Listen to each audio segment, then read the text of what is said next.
जो पुलिस है उनकी तरफ से सीधे फायर किए गए, गोलियां चलाई गई, जिसकी वजह से लोगों की जो है वो हलाकतें हुई और इन हलाकतों की तादाद तकरीबन 19 बताई जा रही है। 400 अफराद ऐसे थे जो कि जख्मी हो चुके थे। जब ये सूरत हाल आउट ऑफ कंट्रोल हो रही थी, केपी शर्मा ओली जो है उनके इस्तीफे पर चला गया। इसके बाद शाम तक जो होम मिनिस्टर हैं उन्होंने इस्तीफा दे दिया। मिनिस्टर फॉर कम्युनिकेशन है, उनका घर जला दिया गया। वजीर आजम साहब का घर जला दिया गया। उसके बाद सदर साहब का घर जो है वो जला दिया गया। फाइनेंस मिनिस्टर का घर जला दिया गया। नेपाल में नया आइन लागू किए हुए अभी 10 साल ही गुजरे, लेकिन ये 10 साल गुजरने के बाद भी किसी आम आदमी की जिंदगी में कोई तब्दीली नहीं आई।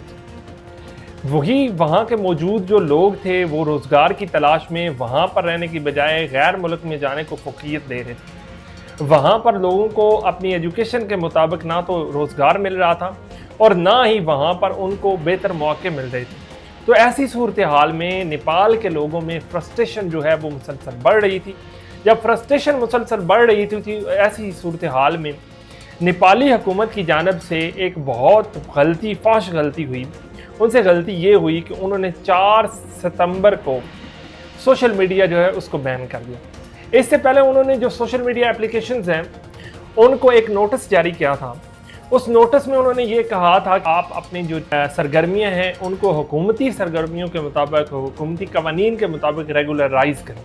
लेकिन जो सोशल मीडिया एप्लीकेशंस हैं उन्होंने इस नोटिस को हवा में उड़ा दिया, जिसके बाद नेपाली हुकूमत को ये मौका मिल गया कि वो सोशल मीडिया एप्लीकेशंस को बंद कर दें। और इसी बात को मद्देनजर रखते हुए नेपाली हुकूमत ने 26, जिसमें फेसबुक भी है, एक्स भी है, यूट्यूब भी है और दीगर सोशल मीडिया एप्लीकेशंस जो हैं उनको बैन कर दिया। इससे पहले सूरत हाल सिर्फ ये सोशल मीडिया के बंदिश पर नहीं थी, बल्कि वहाँ की सरकार की जानिब से की जाने वाली करप्शन जो है वो सबसे मेन मुद्दा था। वहाँ पर ना सिर्फ करप्शन मेन मुद्दा था, बल्कि वहाँ पर जो एलीट क्लास थी उनके बच्चों के शाहाना अंदाज, उनकी घड़ियाँ, उनके कपड़ों के इस्तेमाल, उनके आने जाने के ट्रैवलिंग की फ़ोटोज़ और उनके शाहाना जो है वो तर्ज ज़िंदगी पर लोग शदीद नाला थे। और यूं बहाना बना कि सोशल मीडिया की बंदिश के बाद उन लोगों ने ये समझा कि अब यहाँ पर बेहतरीन मौका है, हम इस मौके से फ़ायदा उठा सकते हैं। अब ये जो सोशल मीडिया की बंदिश है, इस बंदिश की वजह से ना सिर्फ जो है वो जो लोग हुक्मरान तबके की तरफ से पैदा किए जाने वाले मसाइल थे, हुक्मरान तबके की तरफ से जो अवाम में महरूमियाँ थी उसको उजागर किया जा रहा था, बल्कि इसके साथ एक और सोशल मीडिया के बंद होने से वहाँ के लोगों को नुकसान हुआ। वो ये कि वहाँ पर टूरिज़्म का काम बहुत ज़्यादा है, तो वहाँ पर जो लोग हैं वो अपने बिजनेस को सोशल मीडिया के ज़रिए हैंडल करते हैं और नए जो उनके कस्टमर्स हैं उनको डील भी सोशल मीडिया के ज़रिए करते हैं। यूँ ना सिर्फ सोशल मीडिया के बंद होने से के प्रोटेस्टर्स जो हैं उनका जो नुकसान हुआ, बल्कि इसके साथ साथ वो लोग जो अपना बिजनेस चला रहे थे उनके लिए भी ये अलार्मिंग पोजीशन थी। जब उनके लिए अलार्मिंग पोजीशन बनी तो ऐसी सूरत हाल में वहाँ पर एक NGO है, उस NGO के जो सरबराह हैं 36 साल, उनका नाम है सुडान गुरंग जो है उन्होंने डिस्कॉर्ड एप्लीकेशन को यूज़ करते हुए डिस्कशन और डिबेट रखना शुरू कर दी और उस डिस्कशन और डिबेट में कुछ चीज़ें फाइनलाइज की गई। उनमें यह किया गया कि 8 सितंबर के दिन जो है वो एहतजाज किया जाएगा। लोगों को इंस्ट्रक्शंस दी गई, उनको कहा गया कि अपने साथ बैग्स लेके आएँ, पानी की बोतल लेके आएँ, छोटे चार्ट्स बना के ले आएँ और मुख्तलिफ किस्म की हिदायत दी गई। जब इस NGO के सरबराह की जानिब से लोगों को मुनज़्ज़म किया गया तो 8 सितंबर को वहाँ के नौजवानों ने निकल कर प्रोटेस्ट करना शुरू कर दिया, जिसकी वजह से हुकूमत ने शुरू में ये समझा कि ये प्रोटेस्ट जो है ये आसानी से कंट्रोल कर दिया जाएगा। ये ना सिर्फ डिस्कॉर्ड की मदद से लोगों को मुनज़्ज़म किया गया, बल्कि चाइना की मेहरबानी से टिकटॉक जो है वो भी बैन नहीं थी, लोगों ने VPN को भी इस्तेमाल किया। तो यूं 8 सितंबर को जो लोग हैं वो कसीर तादाद में इकट्ठा होना शुरू हो गए। लेकिन जो तीनों बड़ी पॉलिटिकल पार्टीज़ हैं उनकी यूथ विंग्स को मुसलसल हिदायत दी जाती रहीं कि आप इन प्रोटेस्टर से मुकम्मल तौर पर दूर रहें, और यही वजह बनी कि ये जो तीनों बड़ी पॉलिटिकल पार्टीज़ थी उनके और जो प्रोटेस्टर्स थे उनके दरमियान जो है बहुत बड़ा गैप खिलाफ पैदा हो गया। इसके बाद जो है वो 10:30 तक सारी सूरत हाल अंडर कंट्रोल थी। लेकिन इसके बाद दो वर्जन्स हैं जो अभी तक नई अपडेट्स आई हैं उसके हवाले से। एक प्रोटेस्टर्स का वर्जन है, उनका ये कहना है कि 10:30 के बाद जो पुलिस है उनकी तरफ से सीधे फायर किए गए, गोलियां चलाई गई, जिसकी वजह से लोगों की जो है वो हलाकतें हुई और इन हलाकतों की तादाद तकरीबन 19 बताई जा रही है। जबकि गवर्नमेंट का वर्जन ये था कि जो प्रोटेस्टर्स थे उनके अंदर ही मौजूद जो लोग हैं उन्होंने जो पुलिस है उस पर हमला किया और इसके साथ साथ वहां पर बदनज़मी की, जिसकी वजह से जो है वो गोलियां चल गई। यूं दो मुख्तलिफ आरा थी, लेकिन इसमें ये बात तो बिल्कुल साफ जाहिर थी, कंफर्म्ड रिपोर्ट थी कि 19 लोग जो है वो जाँ बाक हो चुके थे और इसके साथ साथ 400 अफराद ऐसे थे जो कि ज़ख्मी हो चुके थे।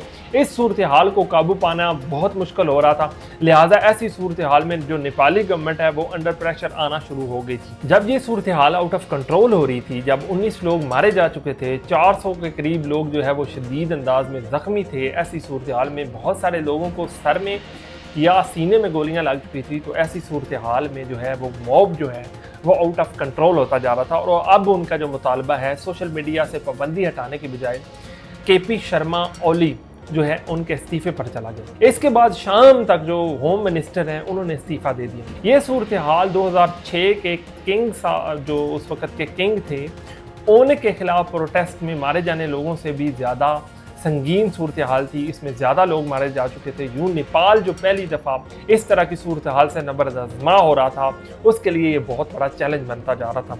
शाम तक जब या रात तक जो है मिनिस्टर जो हैं उनकी तरफ से इस्तीफे आ चुके थे। रात तक होम मिनिस्टर के इस्तीफे के बाद सूरत हाल ये इस हद तक पहुँच चुकी थी कि वज़ीर आज़म साहब ने जो सोशल मीडिया पर बैन है उसको ख़त्म कर दिया था। इसके बाद वज़ीर आज़म साहब की तरफ से ये बयान भी आ चुका था कि हम जो जेनजी जो प्रोटेस्टर हैं उनके खिलाफ नहीं हैं, बल्कि हम उनकी मांगों को मानते हैं, हम उनके मुतालबों को मानते हैं। इसके साथ साथ उन्होंने ये भी कहा कि जो लोग यहाँ पर मारे गए हैं या ज़ख्मी हुए हैं उसकी वजह ना तो गवर्नमेंट है ना प्रोटेस्टर्स हैं, बल्कि उसमें शामिल जो शरपसंद अनासर हैं उनकी वजह से ये सूरत हाल हुई है।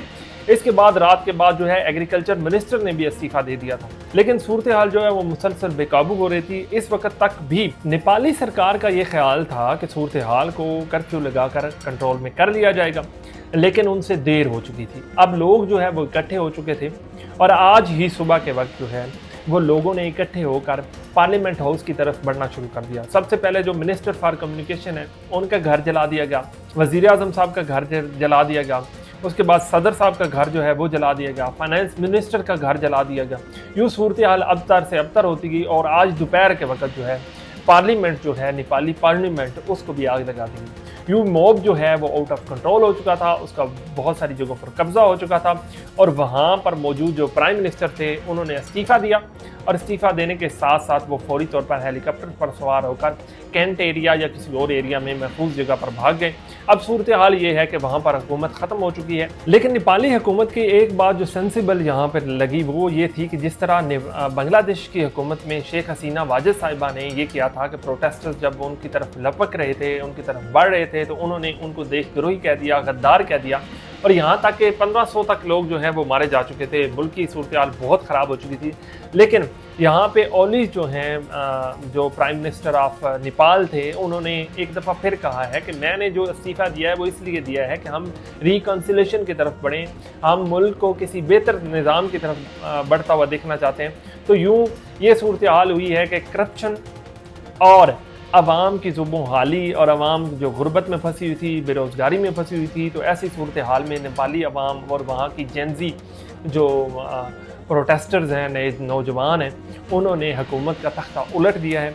यूँ दुनिया में मौजूद ऐसी सरकारें जिनको ये लगता है कि वो लोगों की आवाज़ को दबाकर लोगों की आवाज़ को ख़त्म कर देंगी, तो ऐसी सूरत हाल मुमकिन नहीं है। ये वक्त थोड़ी देर बाद बदलता है और ज़रूर बदलता है। मेरी आप लोगों से गुजारिश है कि मेरा चैनल ज़रूर सब्सक्राइब कीजिएगा। Thank you so much.